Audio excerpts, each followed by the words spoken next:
Abby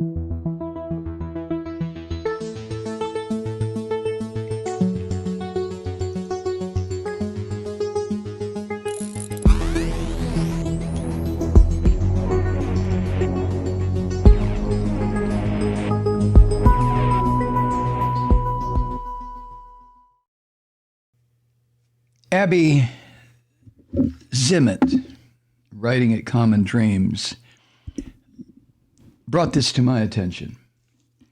I had heard a little bit about this, but I didn't fully understand what the hell was going on, what was going on. So I'm going to quote rather liberally from what she has up at Common Dreams, but she's talking about a stunning display of racist stupidity that left so many people speechless, except to call Rick Santorum, quote, a nightmare, quote, an absolute asshole, quote, a xenophobic, sentient wet bag of garbage, an evangelical white supremacist, failed GOP politician, longtime needless bigot. Remember, Santorum is the one that said homosexuality equals bestiality?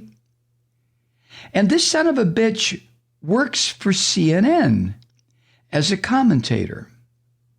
What happened, Santorum told a crowd of aspiring young Nazis that this country, America, was birthed, his word, by devout freedom seekers who, quote, came here and created a blank slate. We birthed a nation from nothing, end quote, Rick Santorum. Now, in putting it that way, he gave a crude shout out to a film that glorifies the Klan, Birth of a Nation, and dismissed the millennia-long existence of thousands of sovereign tribal nations on this continent. And, quote, what we did to them, which is referred to by certain historians as the most massive act of genocide in the history of the world. It was a 500-year-long Holocaust that obliterated up to 120 million people and their culture. That's what the white Europeans did. That's not even talking about enslaved people. We're just talking about the people that were here that Rick Santorum just canceled out. They never existed. Now, this stupid son of a bitch was speaking to the neo-Nazi Young America's Foundation. And Santorum said during that speech, quote, this country was born of the people who came here pursuing religious liberty, the two bulwarks of America, religion and liberty. He entirely falsely claimed that the European colonists, quote, set up a country that was based on Judeo-Christian principles. That is what our founding documents are based on, end quote. Again, displaying his endless stupidity and ignorance, unaware that our founding documents are largely based on the principles of the Iroquois Confederacy, which was founded in the year 1142 on this continent. And the Iroquois Confederacy happens to be the oldest living democracy on earth. 1142, that's before the Magna Carta in Europe, England.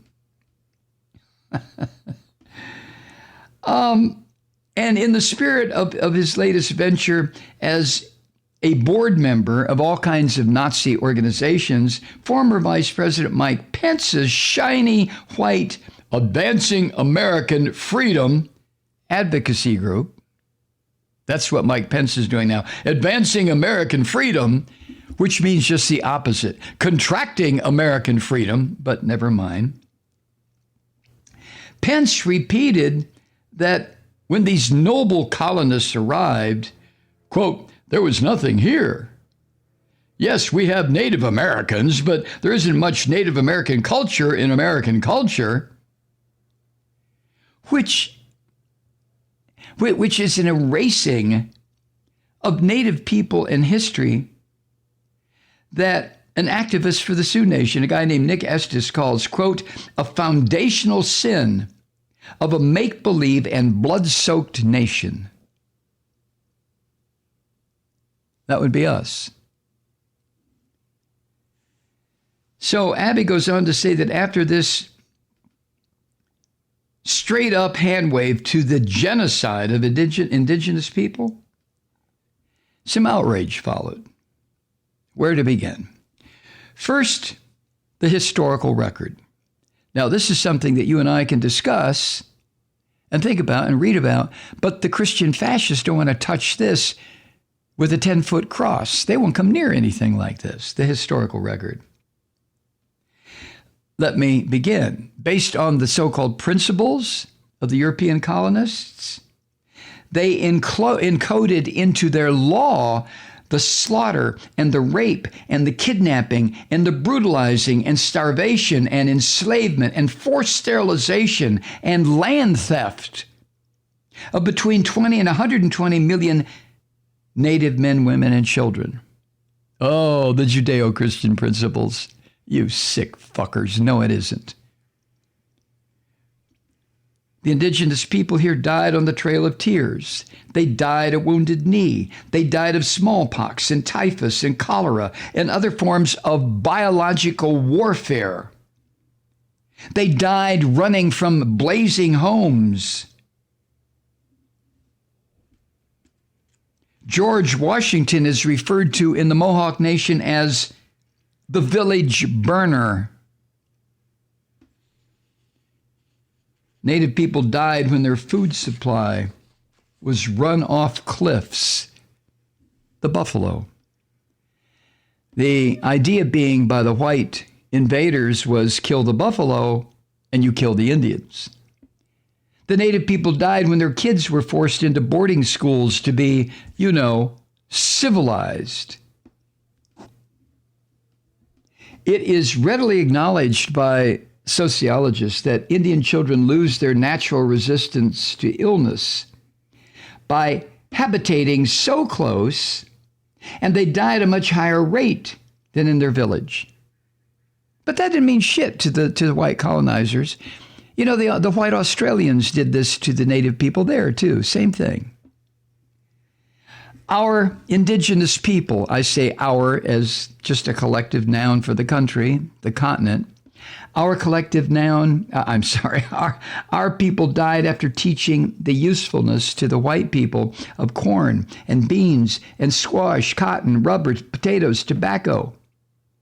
And the white men to whom this was taught then erased the Native people's spiritual beliefs, their sense of the sacred, their respect for Mother Earth, and the oneness, the interconnectedness of everything.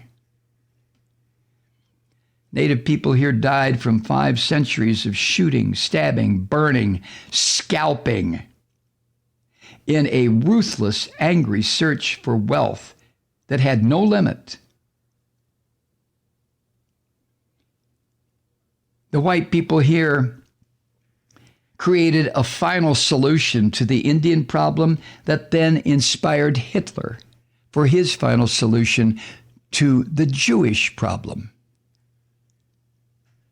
Native people died obscenely after leaving behind their native home, or native names, I should say, for rivers and towns and streets across America because,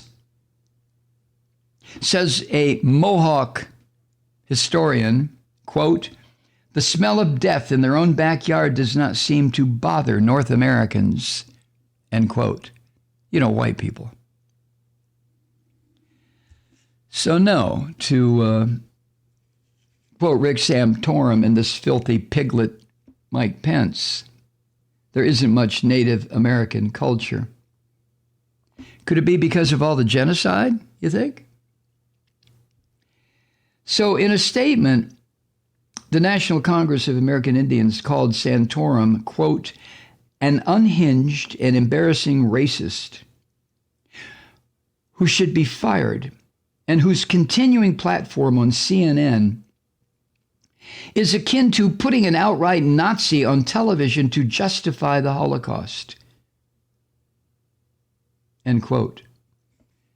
And also, according to one of the native newspapers, a reservation dog, can birth a massive shit right in Rick Santorum's racist mouth. End quote. Now, in contrast to that, and maybe not, I'll just share with you something that Christopher Columbus, wrote in his journal. Quote, "They are wondrous timid. They are so artless and free with all they possess that no one would believe it without having seen it. Of anything they have, if you ask them for it, they never say no. Rather, they invite the person to share it and show as much love as though they were giving their hearts. And whether the thing be of value or of small price, at once they are content with whatever little thing may be given to them. I could conquer the whole of them with 50 men and govern them as I pleased."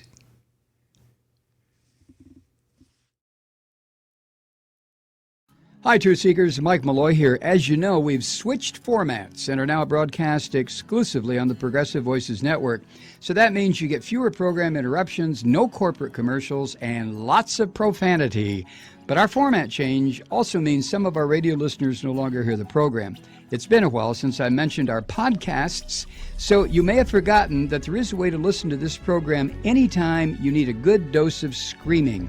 Visit MikeMalloy.com and subscribe to our podcast.